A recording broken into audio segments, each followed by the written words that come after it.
पुस्तक का नाम लाला लाजपत राय, लेखक पंडित श्री राम शर्मा आचार्य। ऑडियो 1। पंजाब केसरी लाला लाजपत राय भारतीय स्वाधीनता को मूर्तिमान करने में जिन शिल्पियों का आदरणीय योगदान रहा है, उनमें पंजाब केसरी लाला लाजपत राय का अन्यतम स्थान है। किसी चिरस्मरणीय जन सेवा में सफलता पाने के लिए जिन गुणों की आवश्यकता होती है, उनका विकास करने के लिए उन्होंने कठोर साधना की थी। लाला लाजपत राय के अप्रतिम व्यक्तित्व के 4 स्तंभ थे: लगन, पुरुषार्थ, साहस और धैर्य। लाला लाजपत राय एक आत्मनिर्मित व्यक्ति थे। वे उन अवसर प्राप्त अग्रस्थों में नहीं थे जिन्हें पैतृक परंपरा से साधन और सुविधाएं मिल जाया करती हैं। लाला लाजपत राय ने अपने को उद्योग की तपस्या में तिल तिल तपाकर कण कण गढ़ा था। लाला लाजपत राय का जन्म एक अत्यंत निर्धन वैश्य परिवार में 28 जनवरी सन 1865 में पंजाब के जिला फिरोजपुर की मोगा तहसील के अंतर्गत एक छोटे से गांव ढोणी ग्राम में हुआ था। यह ग्राम उनका ननिहाल था।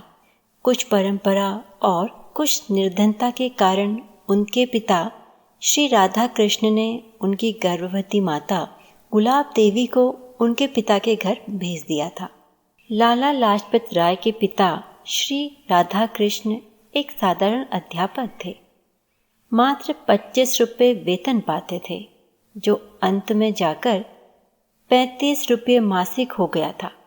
ऐसे निर्धन पिता से ऐसी आशा कैसे की जा सकती थी कि वे अपने पुत्र को वकालत जैसी उच्च शिक्षा दिला सकते थे। किंतु लाला लाजपत राय ने अपने उद्योग और परिश्रम के बल पर वकालत की उच्च परीक्षा पास की और एक सफल वकील बने।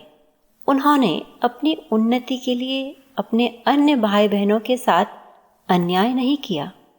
कभी नहीं चाहा कि पिता परिवार का तन पेट काटकर उन्हें उच्च शिक्षा के लिए साधन दें। उन्हें तो अपनी लगन और पुरुषार्थ पर भरोसा था। इसी का उन्होंने अवलंब किया और वकील बनने की अपनी आकांक्षा पूरी कर ली। लाला लाजपत राय की इस आकांक्षा का भी एक आधार था। वे केवल वकील बनने के लिए ही वकील बनना नहीं चाहते थे और न यही चाहते थे कि वकील बनकर खूब पैसा कमाएं और समाज में शान शौकत से जीवन यापन करें। यदि उनकी यह आकांक्षा इसी विचार तक सीमित होती तो उनकी कोई महत्ता न होती। न जाने कितने लोग वकालत पढ़ते और वकील बनते रहते थे। इन्हीं में से एक यह भी हो जाते, दूसरों की तरह खाते कमाते और एक दिन इस भीड़ से सारी दुनिया से समाज पर बिना कोई छाप छोड़े चले जाते। उनकी इस आकांक्षा के पीछे एक महान मंतव्य निहित था और उसी मंतव्य ने उन्हें एक साधारण व्यक्ति से असाधारण व्यक्ति बना दिया। वकील बनने की उनकी आकांक्षा केवल आकांक्षा नहीं थी, वरन वह एक आवश्यकता थी।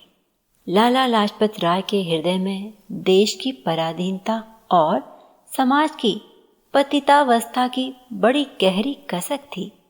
उनका हृदय उसके उद्धार और सेवा करने के लिए व्याकुल रहता था। क्यों न व्याकुल रहता? वे समाज के प्रति कृतज्ञ व्यक्तियों में से नहीं थे, जो अपने मतलब से मतलब रखते और समाज की ओर ध्यान न देते। जिस समाज में वे पैदा हुए थे और जिस देश में उन्होंने जन्म लिया था, उसकी सेवा करना वे अपना कर्तव्य मानते थे। उन दिनों वकालत ही एक ऐसा क्षेत्र था जिसमें प्रवेश लेकर आर्थिक, सामाजिक तथा राजनैतिक समस्याओं का सम्मानपूर्वक हल करने का अवसर रहता था। सुधार वृत्ति की हलचल उन दिनों उसी क्षेत्र में अधिक चल रही थी।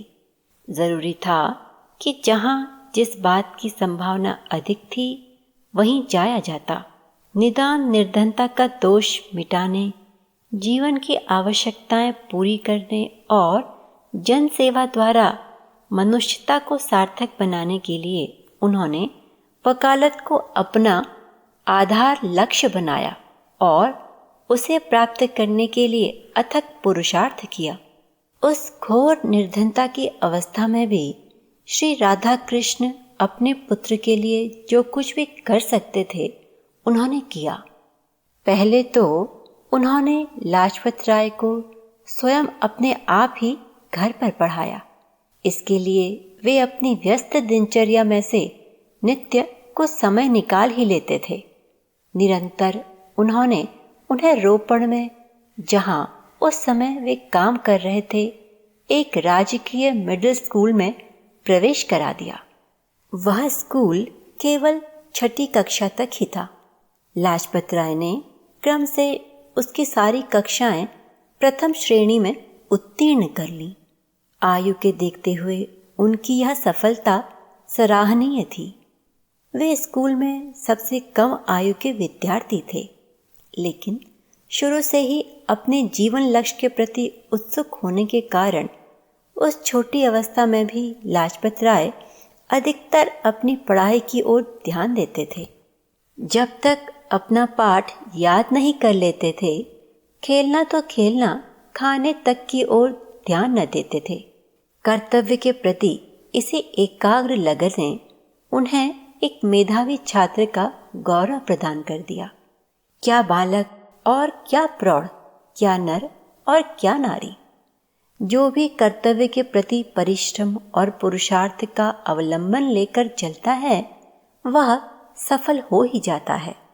लाला लाजपत राय की अब अगली पढ़ाई के लिए अवरोध शुरू हो गया। रोपड़ में अब आगे कक्षाएं नहीं थी और पिता का भी स्नानांतरण शिमला हो गया। 25 रुपये मासिक के अल्प वेतन में संभव न था कि वे परिवार को अपने साथ ले जाते और शिमला में लाजपत राय की शिक्षा दिलाते। निदान उन्होंने हताश होकर बच्चों के शिक्षा के संबंध में छाती पर पत्थर रख दिया। पिता परिस्थितियों से जरूर हताश हो गए, किंतु पुत्र हताश न हुआ था। उदीयमान और अस्तमान भावों में यही तो अंतर हो जाता है। परिस्थितियां जहां एक को उत्साहित करती हैं, वहां दूसरे को निरुत्साह। इसलिए तो कहा गया है कि परिस्थितियों से हार मानकर कभी आत्मसमर्पण मत करो। भविष्य के उज्जवल चित्रों की रक्षा के लिए वर्तमान से संघर्ष करते रहो और अतीत के उन संयोगों से शिक्षा तथा साहस प्राप्त करते रहो जो पहले भी इसी प्रकार गतिरोध बनकर आए थे और आपने जिनको विवेक पूर्वक जीत लिया था। किसी का अतीत गतिरोध के बिना पूरा नहीं होता। जीवन यात्रा में समय समय पर गतिरोध आना स्वाभाविक होता है। यदि ऐसा न हो तो पुरुषार्थियों के कर्तव्य का कोई महत्व ही न रहे और न मनुष्य में प्रौढ़ता एवं परिपक्वता आए। पिता ने तो आगे पढ़ाने में विवशता प्रकट कर दी थी, किंतु लाजपत राय को आगे पढ़ने की लगन लगी हुई थी। उन्होंने माता द्वारा पिता को कहलाया कि यदि उनको लाहौर भेज दिया जाए तो वे वहां अपने प्रयत्न के आधार पर शिक्षा का प्रबंध कर लेंगे और जो सहायता वे सरलतापूर्वक कर सकें कर दें। पिता को संदेश मिला। उन्हें अपने बेटे के उत्साह में होनहार के लक्षण दिखाई दिए। उनका हृदय आनंद और गौरव से भर गया, किंतु आश्चर्य भी कम न हुआ। वे सोचने लगे, यह छोटा सा लड़का लाहौर जाकर वहां पढ़ाई के लिए क्या प्रबंध करेगा। पहले तो उन्होंने योजना पूछनी चाहिए, फिर यह सोचकर नहीं पूछा, हो सकता है उसकी योजना किसी श्रम के रूप में हो जिसे प्रकट करते हुए उसे संकोच हो। उत्साह पर संकोच का आघात किन्हीं नवोदित भावनाओं पर अनुकूल प्रतिक्रिया नहीं करता। इसलिए उन्होंने इस विषय में अपनी उत्सुकता पर नियंत्रण कर लिया और अपनी सहमति कार्यान्वित कर दी। लाहौर में बालक लाजपत राय ने एक हाई स्कूल में प्रवेश लिया। प्रवेश में तो कठिनाई होनी ही क्या थी। सारी पिछली परीक्षाएं जिस विद्यार्थी ने प्रथम श्रेणी में उत्तीर्ण की हो, उसे तो कोई भी स्कूल खुशी खुशी लेने को तैयार हो जाता है। लाजपत राय का पिछला परिश्रम सार्थक हुआ और वे आगे भी उच्च शिक्षा के राजमार्ग पर आ गए। किंतु सबसे बड़ी कठिनाई थी आर्थिक। पढ़ाई और जीवन की अन्य आवश्यकताओं का खर्च कैसे पूरा हो। पिता से अनुरोध किया नहीं जा सकता था। वह तो लाहौर अपने बल पर अपनी पढ़ाई का वचन करके आए थे। समस्या कुछ कम उलझन भरी नहीं थी, किंतु आशावादी बालक लाजपत ने उसका हल निकाल ही लिया। आर्थिक समस्या का यह हल 3 शाखाओं में था: परम मितव्ययिता, बच्चों की ट्यूशन और शिक्षा विभाग से छात्रवृत्ति। मितव्ययिता के संबंध में उन्होंने यह तक भुला दिया कि सूखी रोटी और 2 जोड़े मोटे कपड़ों के अतिरिक्त जीवन की कोई और भी आवश्यकताएं होती हैं। उनमें भी घाटा पड़ने पर उपवास का लाभ और साहसपूर्वक ऋतु का अनुभव।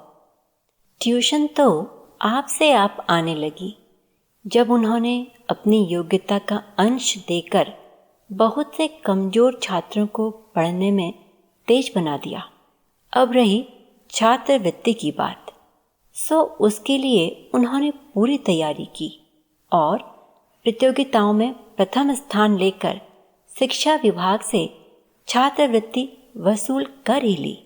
इस छोटी सी उपलब्धि के लिए बालक लाजपत राय ने कितना परिश्रम किया था, इसका अनुमान इसी बात से लगाया जा सकता है कि संगी साथियों की बात तो छोड़ दीजिए, अध्यापक तक कह उठते थे, लाजपत बेटे कभी कभी आधा घंटा खेल कूद भी लिया करो।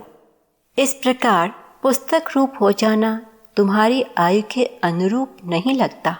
किंतु उन आदरणीयों को क्या पता था कि उस बालक के नन्हे हृदय में एक महापुरुष का निर्माण हो रहा था, जिसकी मूर्तिमत्ता का यह प्रथम चरण था, जो छात्रवृत्ति के लक्ष्य रूप में उसे पूरा ही करना था। पुरुषार्थ की अखंड साधना द्वारा ही तो अंतर के उद्भाव्य महापुरुष में प्राण प्रतिष्ठा की जाती है। कुछ दिन लाहौर में पढ़ने के बाद लाजपत राय दिल्ली चले गए। सोचा था कि दिल्ली भारत की राजधानी है, बड़ा नगर है, वहाँ पर रहकर आय में भी कुछ वृद्धि हो जाएगी और राजनीतिक हलचल से परिचय भी रहेगा। किंतु बड़े नगरों में जो सबसे बड़ी कमी रहती है वह दिल्ली में भी थी। जन संकुलता के कारण वहाँ का न तो जनजीवन ही शांत था और न वातावरण ही स्वास्थ्यदायक। लाजपत राय वहाँ बीमार पड़ गए।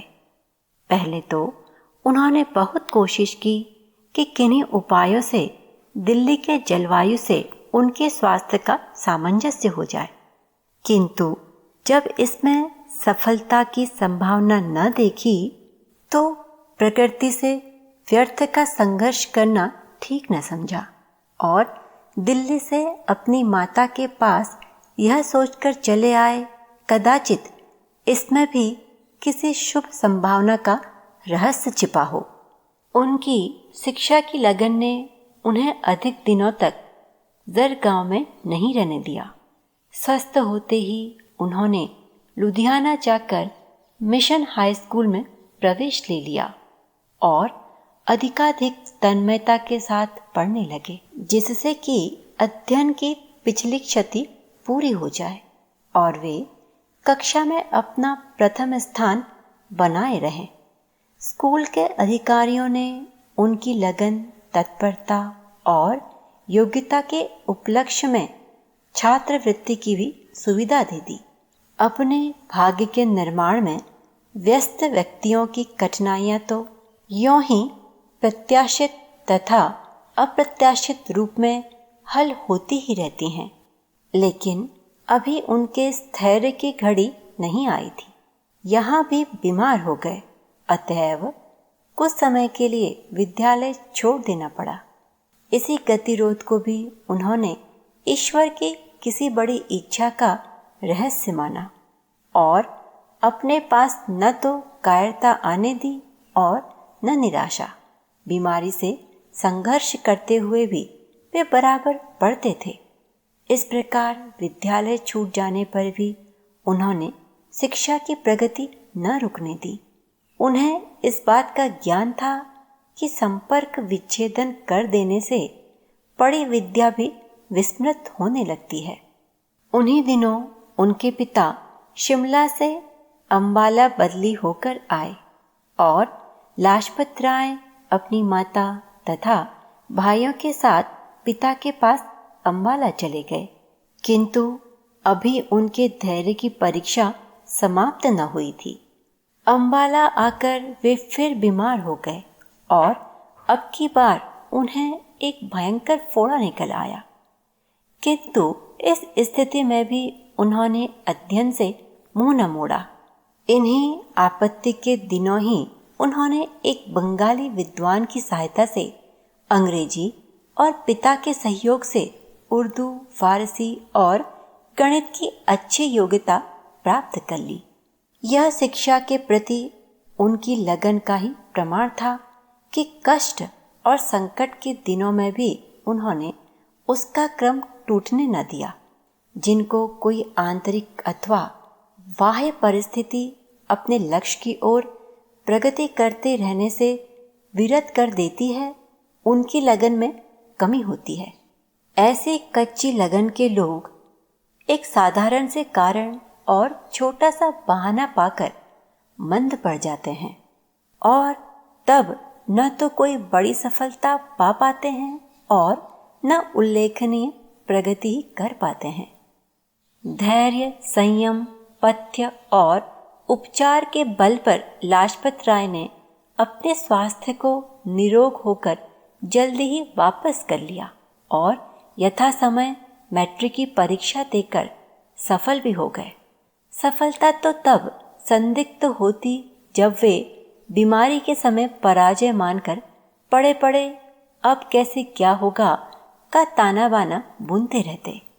इसके विपरीत जब वे रोग को भी अन्य गतिरोधों की तरह हेय समझकर उसका उपाय भी करते रहे और अध्ययन का क्रम भी चलाते रहे, तो परीक्षा में असफलता की अनहोनी घटना हो भी कैसे सकती थी। फिर भी उन्हें इस संघर्ष पर विजय पाने में कुछ कम परेशानी न हुई। इसका जिक्र करते हुए उन्होंने स्वयं एक स्थान पर लिखा है, यों तो मेरी कठिनाइयाँ और परेशानियाँ जीवन भर मेरे माता पिता के लिए कष्ट का कारण बनी रहीं, किंतु इस वर्ष जो मुझे और मेरे माता पिता को कष्ट हुआ वह मैं आजीवन नहीं भूल सकता।